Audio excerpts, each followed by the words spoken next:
Classes हो या फिर आपके घर के पास सब्जी बेचने वाले, कपड़े प्रेस करने वाले, पास के बाजार के दुकानदार, जिन लोगों को, जिन बातों को आपने रूटीन समझ लिया था, उनका जब मिस करते हैं तब उनका सबका महत्व हम सबको अनुभव होता है, आपको भी पता चला है।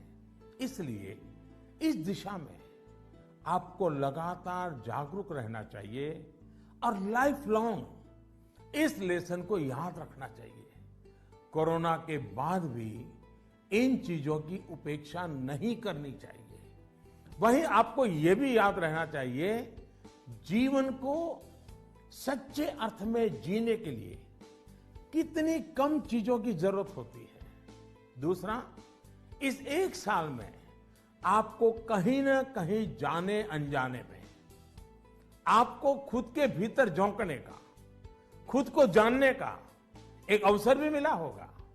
कोरोना काल में एक और बात ये भी हुई है कि हमने अपने परिवार में एक दूसरे को ज्यादा नजदीकी से समझा है।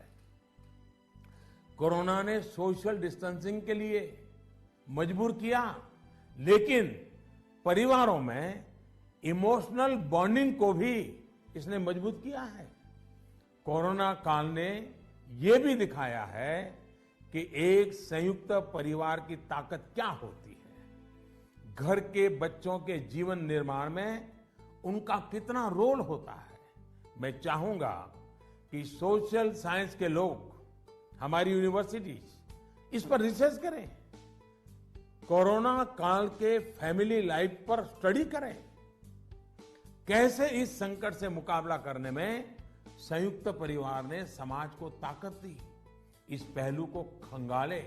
कोरोना आने के बाद ये जो आयुर्वेदिक काढ़ा, पौष्टिक भोजन, साफ सफाई, इम्यूनिटी, ऐसे अनेक महत्वपूर्ण विषयों पर हम सबका ध्यान गया है। इन सब के लिए लोगों ने जो जो किया, वो अगर पहले से करते आ रहे होते तो शायद परेशानी इससे भी कम होती। लेकिन अच्छा है, अब ये बदलाव लोगों ने अपने जीवन में शामिल कर लिया है और इसलिए मैं यही कहूंगा, ये बहुत बड़ी बात है कि परिवार के बच्चे ऐसे गंभीर पहलुओं पर सोच रहे हैं, बात कर रहे हैं। धन्यवाद बेटा, धन्यवाद। नमस्कार। माननीय प्रधानमंत्री महोदय, সকলো অসমবাসী ৰাইজৰ ফালৰ পৰা মই অভিনন্দন জ্ঞাপন কৰিলো।